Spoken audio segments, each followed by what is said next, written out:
A very good morning to all of you. Welcome you all in class 11th economics. So as you already know that we have completed whole syllabus of economics, that is microeconomics and statistics for economics. Okay. So from the previous few classes we were continuously revise the chapters. We have done the numbers of the numerical questions which is related to your statistics for economics. Simultaneously we have also discussing the chapters of your microeconomics. So from the online classes, I have seen that the many of these students have facing the problems basically in the statistics for economics. Okay, so from the previous classes, I think 2 or 3 classes, we were continuously studying the chapter that is index number. Okay, so in today's class also we are going to study the chapter that is index number. Okay, so let's get started. Right. So the next topic is the some important index number. Some important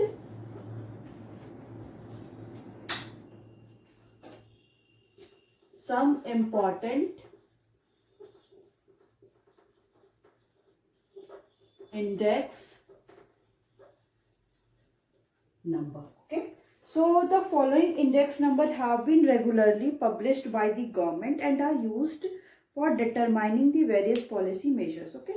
So there are also some index number which is also published by the government. कि government क्या करती है और भी other index numbers होते हैं जो government क्या करती है उसको भी publish करती है and are used for the determining the various policy measures. और ये सारे क्या होते हैं ये यूज होते हैं कि जो भी फर्दर में पॉलिसीज बनाई जा रही हैं गवर्नमेंट के थ्रू उनको कैलकुलेट करने के लिए उनको मेजर करने के लिए ये सारी पॉलिसीज के लिए भी इंडेक्स नंबर यूज होते हैं. तो कौन कौन से हैं इसमें से? सबसे पहला है आपका consumer price index. Consumer price index. Next one is wholesale price index. Wholesale price index. Next one is industrial production index. Agricultural production index. Agricultural production index. And the last one is Sensex. ठीक है, तो ये सारे other index number भी है जो भी अभी तक हम लोगों ने पढ़ लिया. उसके अलावा ये सारे भी है जो गवर्नमेंट क्या करती है यूज करती है अपने इंडेक्स नंबर को बनाने के लिए, ये देखने के लिए. और पॉलिसीज जो भी डिफरेंट पॉलिसीज गवर्नमेंट बनाती है तो उनमें भी ये सारे डिफरेंट इंडेक्स नंबर को यूज करती है. So first one is consumer price index, second one is wholesale price index, third one is industrial production index, fourth one is agricultural production index, and the last one is Sensex. Okay. So as you already know, due to COVID, your syllabus has been reduced up to the 30%. So in this session, so you no need to study the industrial production index. कि आपको क्या है कि ये जो topic है industrial production index वो क्या है नहीं पढ़ना है, क्योंकि इस चैप्टर से इंडेक्स नंबर से और तो सब सारे टॉपिक आपको कवर करने हैं, बट ये जो टॉपिक है आपका इंडस्ट्रियल प्रोडक्शन इंडेक्स वो आपको नहीं पढ़ना है. ठीक है, इसके अलावा जितने भी बच्चे कंज्यूमर प्राइस इंडेक्स ये आपको क्या है पढ़ना है, होलसेल प्राइस इंडेक्स ये आपको पढ़ना है, एग्रीकल्चरल प्रोडक्शन इंडेक्स आपको पढ़ना है, and the last one is Sensex ये भी आपको पढ़ना है. तो आपको जो नहीं पढ़ना है वो क्या है एग्रीकल्चरल प्रोडक्शन इंडेक्स, ये आपको नहीं पढ़ना है. ठीक है, तो अब हम लोग क्या करते हैं, let us discuss one by one in detail. हम सबको क्या है डिटेल में क्या करते हैं स्टडी करते हैं. ठीक है, चलिए.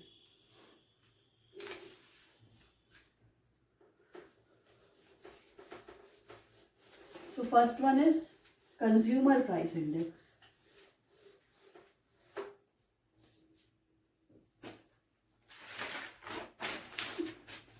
तो what is given here, consumer price index is also known as the cost of living index. ठीक है। कंज्यूमर प्राइस इंडेक्स को और क्या बोलते हैं? कॉस्ट ऑफ लिविंग इंडेक्स, ठीक है। इसको हम लोग और क्या बोलते हैं? कॉस्ट ऑफ लिविंग इंडेक्स भी बोलते हैं।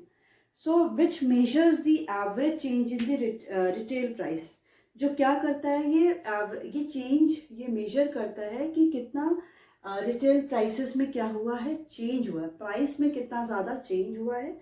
So the CPI means consumer price index, CPI for the industrial worker is increasingly considered the appropriate indicator of the general inflation, ठीक है। जो CPI होता है मतलब कंज्यूमर प्राइस इंडेक्स, इंडस्ट्रियल जो भी वर्कर्स हैं जो इंडस्ट्रीज में काम कर रहे हैं उनके वर्कर्स इज इंक्रीजिंगली, वो क्या है, वो जो CPI है वर्कर्स जो काम कर रहे हैं इंडस्ट्रीज में वो इंक्रीज हो रहा है, which is considered the appropriate indicator, जिसको क्या है एक एप्रोप्रिएट इंडिकेटर लिया जा रहा है फॉर द जनरल इन्फ्लेशन को मेजर करने के लिए कि हमारी इकोनॉमी में कितना ज़्यादा इन्फ्लेशन हुआ है, उसको मेजर करने के लिए जो इंडस्ट्रियल वर्कर हैं उनका जो CPI है उसको एक बेस्ट इंडिकेटर लिया गया है, which shows the most accurate impact of the price rise on the cost of living of the common people.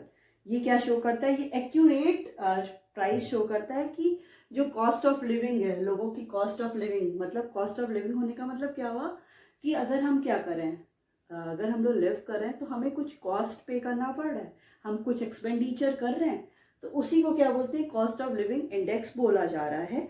तो ये क्या है? एक एक्यूरेट इम्पैक्ट हो जाता है। So consider the statement that the CPI for the industrial worker 1982 is 100, 1982 is 526 in January 2005, ठीक है। तो what does this statement mean? इसका स्टेटमेंट का मतलब क्या है? It means that if the industrial worker are spending 100 rupees in 1982 for a typical basket of commodity, he need to spend 526 in January 2005 to be able to be an identical basket of the commodity, ठीक है। ये कह रहा है कि अगर कोई एक इंडस्ट्रियल वर्कर है वो क्या कर रहा है 1982 में वो 100 रुपीज स्पेंड कर रहा था, किसके लिए? Typical basket of the commodities, मतलब कि एक जो भी बेसिक नेसेसिटीज होती है किसी भी ह्यूमन बीइंग की उसको कंज्यूम करने के लिए, मतलब एक हम लोग नॉर्म लेके चल रही है, पैरामीटर एक नॉर्म्स लेके चल रही है कि ये बास्केट है, मतलब जिसमें क्या है जो भी सारी बेसिक नेसेसिटीज है, उसके लिए कोई भी इंडस्ट्रियल वर्कर का ईयर 1982 में उसको 100 रुपीज स्पेंड करना पड़ रहा था वो कमोडिटीज को परचेज करने के लिए। बट इन 2005 में उसको क्या करना पड़ रहा है? 526 रुपीज को क्या करना पड़ रहा है? स्पेंड करना पड़ रहा है, ठीक है। अब ये क्या कह रहा है कि to be able to buy an identical basket of commodity, अब कोई भी इंडस्ट्रियल वर्कर को 526 रुपीज को क्या करना पड़ा है? स्पेंड करना पड़ा है, तो वो जो भी एक बास्केट है कमोडिटी की वो उसको वो कंज्यूम कर पाएगा। It is not necessary that he she buys the basket, अब ये भी नेसेसरी नहीं है कि वो उस बास्केट को परचेज ही करे। So what is important is whether he और she has the capability to buy it. यहाँ पे ये नहीं कहा जा रहा है कि वो बाय करे ही करे, ये नेसेसरी नहीं है। यहाँ पे ये कंडीशन है, क्या वो उस कंडीशन पे है, क्या वो उस सिचुएशन में है कि वो इतनी 526 रुपीज स्पेंड कर सकता है, वो जो भी उसकी बेसिक नेसेसिटीज वाली बास्केट है, मतलब जो भी हमारी बेसिक नेसेसिटीज हैं जो भी हम कंज्यूम करते हैं उनके लिए अगर क्या है वो 100 रुपीज स्पेंड कर रहा था 1982 में, अब वो उसको 2005 में उसको 526 रुपीज स्पेंड करना पड़ रहा है। तो यहाँ पे ये कंडीशन नहीं है कि वो एकदम मैंडेटरी है कि वो सारे जो भी एक हम लोग बास्केट लेके चल रहे हैं कमोडिटी का वो उसको परचेज ही करे। यहाँ पे कंडीशन ये है, इज ही और she is capable to buy that basket of the commodities, वो कैपेबल है कि वो उन कमोडिटी को परचेज कर पाए। So since the number of commodity is large, यहाँ पे कमोडिटीज जो परचेज करना है, कंज्यूम करना है, वो क्या है, बहुत लार्ज अमाउंट में है। It is necessary to identify a particular group of consumer. अब यहाँ पे क्या जरूरत हो गई है कि हमें यहाँ पे ये आइडेंटिफाई करना पड़ेगा जो पर्टिकुलर ग्रुप है कंज्यूमर्स के, डिफरेंट डिफरेंट। देखिए हम लोग को क्या है, हम लोग को अपने इनकम के हिसाब से डिवाइड किया गया है कि कोई क्या है, पुअर है, कोई मीडियम फैमिली का है, कोई बहुत ही जिसके पास बहुत रिच है। तो ये क्या है कि अगर हम अपना बास्केट, अगर हम लोग मीडियम फैमिली के, हम अपना बास्केट ऑफ कमोडिटी का देखते हैं, रिच के साथ कंपेयर करते हैं, तो हमारे पास कुछ भी नहीं है, हमारे कोई मतलब स्टैंडर्ड ही नहीं है कि हम उनसे क्या करें, मैच कर पाए। वही अगर हम मीडियम फैमिली क्या है, कोई पुअर फैमिली से कंपेयर करते हैं, तो हमको क्या है, हम उनसे बहुत ज़्यादा है। तो इसके लिए क्या ज़रूरी है कि जो डिफरेंट डिफरेंट कंज्यूमर्स हैं, डिफरेंट इनकम ग्रुप के जो उससे रिलेटेड है, उसको क्या करना चाहिए, डिवाइड करना चाहिए, पुअर है, मीडियम है या रिच। ठीक है। So and select those commodity which are generally consumed by them. अब हमको इसके बाद क्या करना है, पहले हमने इनकम वाले को डिवाइड कर लिया, उसके बाद हम कंज्यूमर को भी क्या करेंगे, डिवाइड करें। मतलब कंज्यूमर की जो भी डिमांड है, जो वो कमोडिटी को कंज्यूम कर रहा है, उसको भी हमें क्या करना पड़ेगा, उस इनकम ग्रुप के साथ डिवाइड करना पड़ेगा। So the major group of the consumer for whom the consumer price index numbers have been constructed in India। जो मेजर ग्रुप है इंडिया में देखा जा रहा है कि जिसके हिसाब से ये सीपीआई को बनाना पड़ रहा है, उसमें सबसे पहला है आपका, फर्स्ट है आपका इंडस्ट्रियल वर्कर, कि जो इंडस्ट्रीज में, इंडस्ट्रियल वर्कर जो इंडस्ट्रीज में काम कर रहे हैं। नेक्स्ट है आपका, सेकेंड है non urban non manual worker, urban जो अर्बन एरिया में रह रहे हैं बट नॉन मैनुअल है, मतलब वो काम नहीं कर रहे हैं, ठीक है, वो मशीनरी के थ्रू काम कर रहे हैं, मतलब वो नॉन मैनुअल वर्कर्स हैं। And the third one is agricultural labourers, जो एग्रीकल्चर सेक्टर में क्या है, वर्क कर रहे हैं। तो ठीक है, तो जो भी हमने ये कंज्यूमर को डिवाइड किया, मतलब कंज्यूमर को उनकी इनकम के अकॉर्डिंग, तो 3 में डिवाइड किया, इंडस्ट्रियल वर्कर, और क्या है, जो अर्बन एरिया में जो वर्कर्स हैं वो जो रह रहे हैं, and the third one is जो एग्रीकल्चर है। ठीक है। So these consumer price index number are constructed to measure the effect of the, हाँ क्या कह रहा है कि thus the consumer price index are constructed to measure effect of change in the price of the goods and services on the real income। ठीक है, ये जो कंज्यूमर प्राइस इंडेक्स नंबर है वो कंस्ट्रक्ट किस पे होगा, मेजर करने के लिए effect of change in the price of the goods and services, कि जो भी गुड्स एंड सर्विसेज है उनकी प्राइस में कितना चेंज आ रहा है। अब प्राइस अगर चेंज भी हो रही है तो उसका क्या इम्पैक्ट पड़ रहा है ऑन दी रियल इनकम। मतलब रियल इनकम जो है, लोग, रियल इनकम मीन्स की purchasing power of the people. मतलब जैसे मेरी कुछ इनकम है, ठीक है, अब मेरी इनकम का रियल इनकम होने का मतलब है कि पावर मेरे पास कितनी है। पावर होने का मतलब है कि हम ये नहीं कहें कि मेरे पास पावर, मतलब मेरी जो मेरे पास मनी हुआ है, मतलब अगर मेरी सैलरी आ रही है 30,000 25,000 आ रही, तो उसमें कितनी पावर है कि हम उससे कितनी कमोडिटी को परचेज कर सके, उसको बोलते हैं परचेजिंग पावर। कि हमारी कंट्री की, हमारी करेंसी जो मेरे पास मनी, उसकी कितनी पावर है, उसकी कितनी पावर है कि हम कितनी कमोडिटी को परचेज कर सके।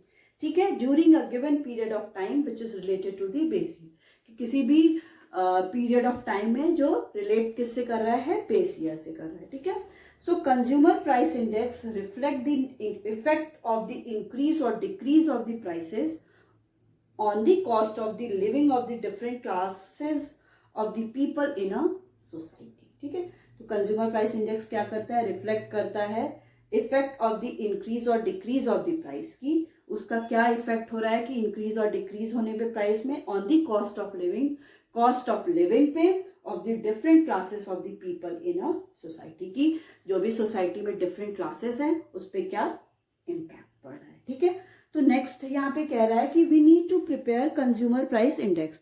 हमें क्या करना है, कंज्यूमर प्राइस इंडेक्स को प्रिपेयर करना है, because general index number fail to highlight the effect of increase और decrease in the price of the various goods on the cost of living of the people. हम यहाँ पे consumer price index इसलिए बना रहे हैं कि जो भी हम लोग जनरल इंडेक्स नंबर ले रहे हैं वो इतना कैपेबल नहीं है कि गुड्स एंड सर्विसेज में कितना प्राइस में चेंज हो रहा है वो उसकी स्टडी कर सके, ठीक है। इसलिए हम क्या करते हैं, कंज्यूमर प्राइस इंडेक्स लेते हैं। Because different classes of the consumers consume different commodities that too in different proportion. Because जो डिफरेंट कंज्यूमर्स हैं, उन कंज्यूमर क्या कर रहे हैं, डिफरेंट डिफरेंट इनकम ग्रुप के कंज्यूमर, उन डिफरेंट इनकम ग्रुप के उनकी अपनी डिमांड भी क्या है, डिफरेंट है। वो डिफरेंट टाइप की कमोडिटीज को भी क्या कर रहे हैं, कंज्यूम कर रहे हैं। इसके लिए क्या किया जाता है, कंज्यूमर प्राइस इंडेक्स को प्रिपेयर किया जाता है। Consumer price index numbers are also called the cost of living index number. Consumer price index को क्या कहते हैं, cost of living index number भी कहते हैं, और the retail price index number भी कहते हैं। ठीक है, तो consumer price index number are also called the cost of living index number and the retail price index numbers.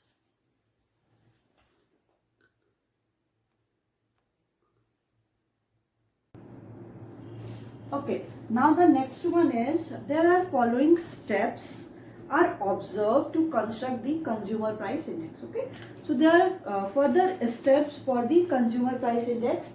So the first one is steps. First one is selection of the class of the consumers. Selection of class of consumers. So consumers should be classified into various classes. So इसमें क्या करेंगे हम लोग, जो selection of the class of the consumer है उसमें consumer को क्या करेंगे, उसमें डिवाइड करेंगे, ठीक है। तो consumer should be classified into various classes. जो कंज्यूमर है उनको हम क्या करेंगे, वेरियस क्लासेस में डिवाइड करेंगे। दैट इज इंडस्ट्रियल लेबर में, जैसे जितनी भी पॉपुलेशन है कंट्री की, उसमें हम लोग क्या करेंगे, डिफरेंट क्लासेस में डिवाइड करेंगे। तो पहला आपका हो जाएगा इंडस्ट्रियल लेबर में, फिर टीचर्स में, जो डॉक्टर्स है, जो भी डिफरेंट बिजनेस में है, प्रोफेशन में है, एम्प्लॉयमेंट में है, गवर्नमेंट एम्प्लॉयज कौन है, प्राइवेट सेक्टर में कौन है, प्राइवेट एम्प्लॉयज कौन है, प्राइवेट सेक्टर में एम्प्लॉयज। तो इसमें हम पहला क्या करेंगे, जो भी जितने भी कंज्यूमर्स हैं उनको हम क्या करेंगे, डिवाइड करेंगे। नेक्स्ट स्टेप है inquiry about the family budget. Inquiry about the family budget.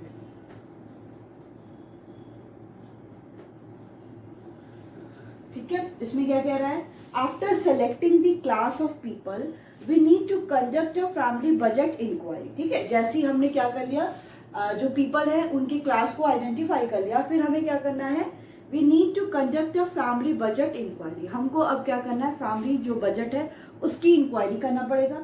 We select a sample of adequate number of the representative families. हमें अब यहाँ पे क्या करना है, सेलेक्ट करना है सैंपल को एडिक्वेट नंबर में, जो भी रिप्रेजेंटेटिव फैमिलीज हैं जिनको भी हमने एज अ कंज्यूमर सेलेक्ट किया है, फ्रॉम दी सेलेक्टेड ग्रुप। जो भी सेलेक्टेड ग्रुप है उसमें से हम लेंगे जो भी रिप्रेजेंटेटिव होगा, and following information is collected. अब उनसे हम क्या करेंगे, फॉलोइंग इन्फॉर्मेशन को कलेक्ट करेंगे। पहला है आपका कमोडिटीज कंज्यूम्ड, क्या क्या किस किस टाइप की वो लोग कमोडिटी को कंज्यूम करते हैं। नेक्स्ट है क्वांटिटी ऑफ दीज कमोडिटीज। अब उनकी क्वांटिटी, जो भी कमोडिटी वो कंज्यूम कर रहे हैं उसकी क्वांटिटी वो कितना लेते हैं।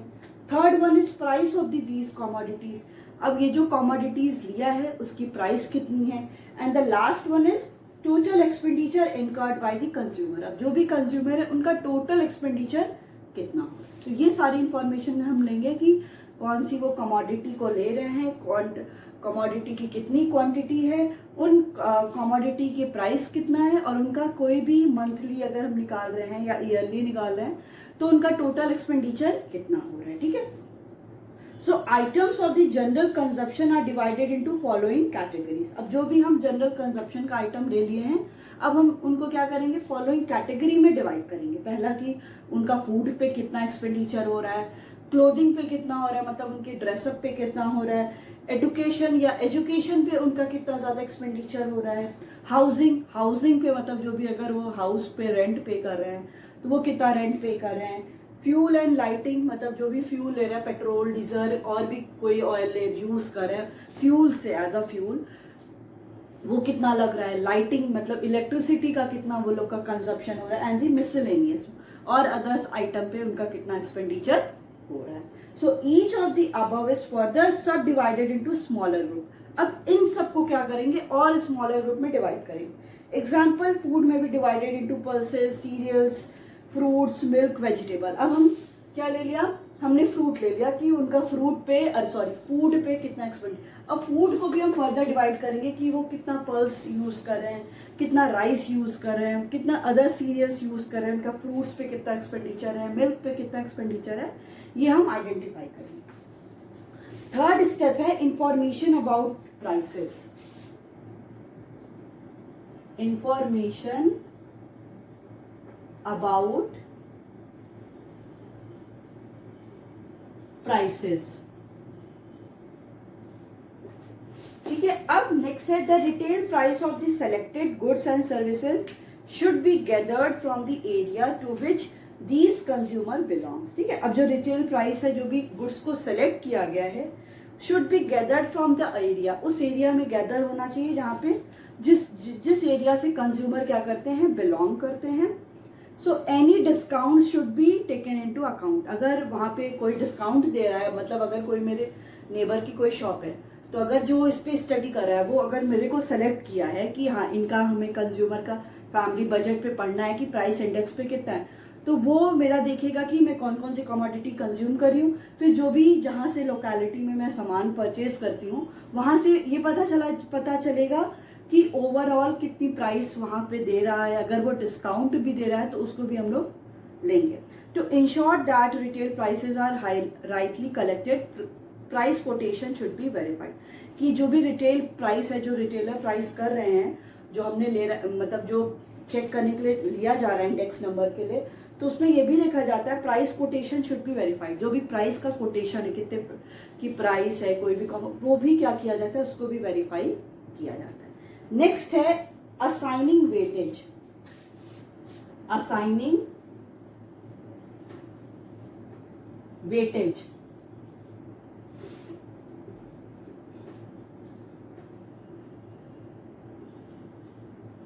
ठीक है।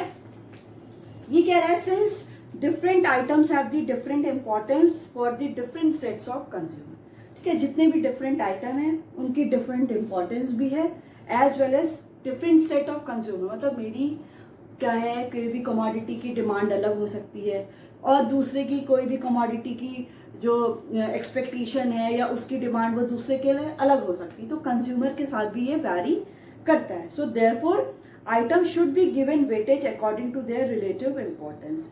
यहाँ पे अब आइटम्स को भी वेटेज उसके अकॉर्डिंग देना पड़ेगा कि उनकी कितनी ज्यादा इंपॉर्टेंस है। So different method use to construct consumer price index numbers are given below. अब जो डिफरेंट मेथड यूज किया जाता है कंज्यूमर प्राइस इंडेक्स को, उसको अब हम लोग देखते हैं। तो नेक्स्ट है आपका methods of the construction of the consumer price index, कि क्या क्या ऐसे मेथड्स हैं। अगर हम लोग कंज्यूमर प्राइस इंडेक्स पे स्टडी करना है तो कौन कौन से ऐसे मेथड्स को यूज किया जाएगा, ठीक है।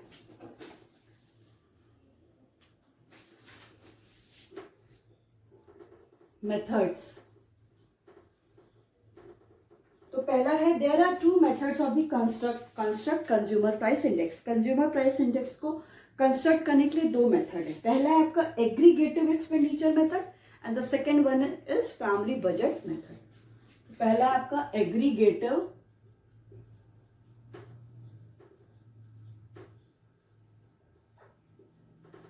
Expenditure method and second one is family budget method, ठीक है। ये दोनों मेथड है। अगर हमको क्या करना है, कंज्यूमर प्राइस इंडेक्स को स्टडी करना है, तो ये दोनों मेथड क्या होंगे, बेसिकली यूज होंगे to construct the consumer price index number. तो पहला है आपका कह रहा है कि aggregative expenditure method. So first of all we will study about the aggregative expenditure method कि ये क्या होता है। तो this method gives importance to the quantities of the base year. ये जो मेथड है वो इंपॉर्टेंस किसको देता है, जो क्वांटिटी है किसकी, बेस ईयर की। So we first find aggregative expenditure of the base year. सबसे पहले हम क्या यहाँ पे फाइंड आउट करेंगे, एग्रीगेटिव एक्सपेंडिचर फाइंड आउट करेंगे बेस ईयर का, मतलब समेशन P0 Q0। P0 दिया होगा price of the base year and quantity of the base year. So we will multiply both of them and then summation we will calculate.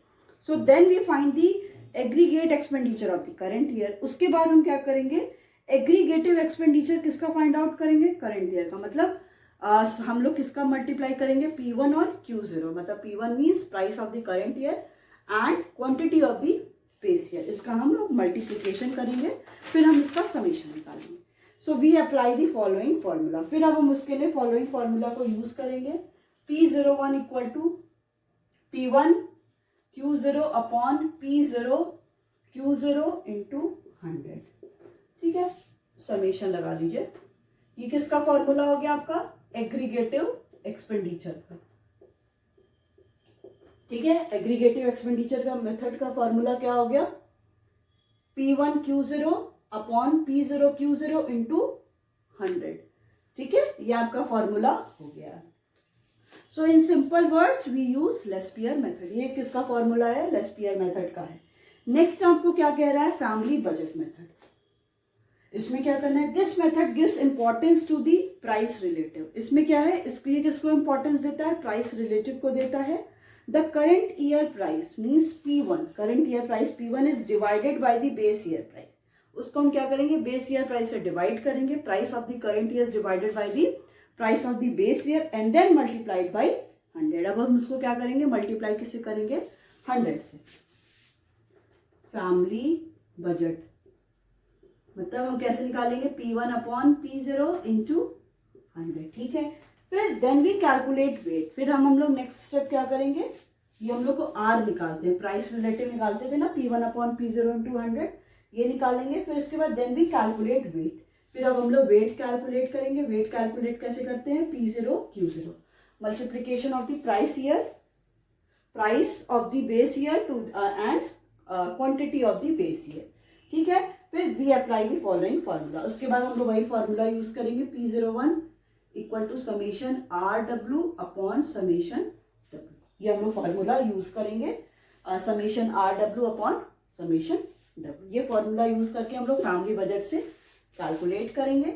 और ये आपका formula किसके लिए होगा, एग्रीगेटिव एक्सपेंडिचर मेथड का, ठीक है। अगर हमको ये दोनों कैलकुलेट करना है तो हमको ये दोनों मेथड को क्या करना पड़ेगा, यूज करना पड़ेगा, ठीक है। तो हम इससे रिलेटेड एक न्यूमेरिकल भी करते हैं, ठीक है। न्यूमेरिकल करेंगे तो ज्यादा इससे क्लियर होगा।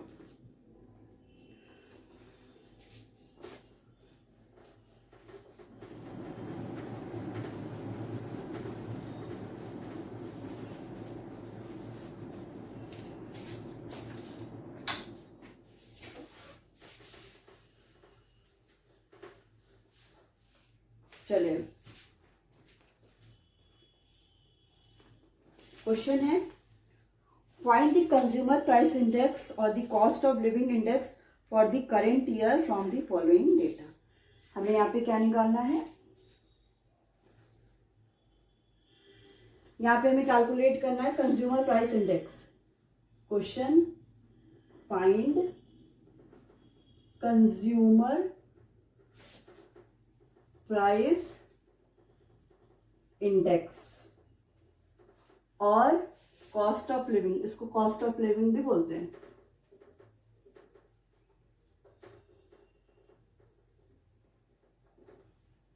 By the aggregative expenditure method, ठीक है। एग्रीगेटिव एक्सपेंडिचर मेथड से हमें ये कैलकुलेट करना है।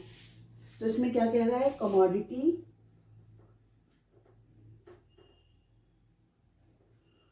आपका है P0 Q0 P1 Q1,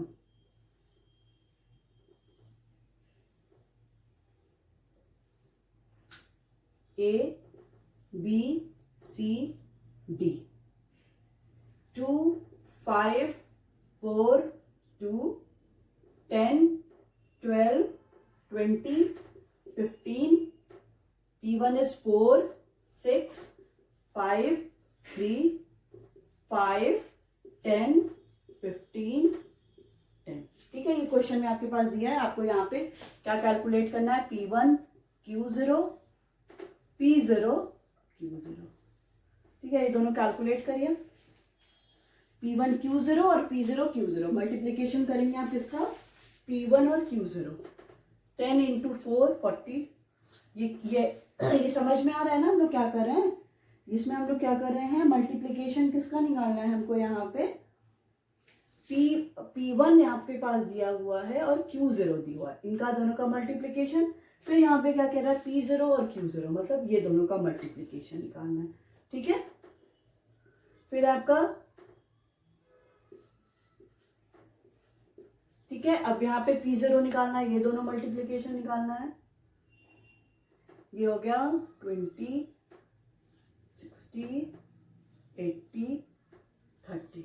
ठीक है, 20, 60, 80, 30। अब नेक्स्ट स्टेप आपका क्या होगा, इसको समेशन करिए, समेशन P1 Q0 निकालिए और समेशन P0 Q0 निकालिए। इसका समेशन निकालिए, 160 हो गया, 80 और 80 160,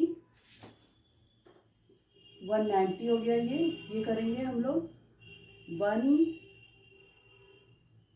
ये हो गया 100 प्लस 45, 40 एंड 72,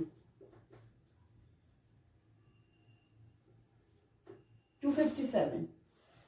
ठीक है, ये हो गया। अब हम लोग नेक्स्ट क्या है, आपको फॉर्मूला पता हुआ है, उस फॉर्मूला पे हम क्या करेंगे, इस वैल्यू को पुट करके कैलकुलेट करेंगे। ठीक है, तो P01 equal to summation P1 Q0 upon summation P0 Q0 into 100। ठीक है, तो P01 equal to P1 Q0 कितना है, 257 अपॉन P0 Q0 190 इंटू 100। इसको कैलकुलेट करिए कितनी आ रही है, जो वैल्यू आ रही है इसको यहाँ पे लिख दीजिए।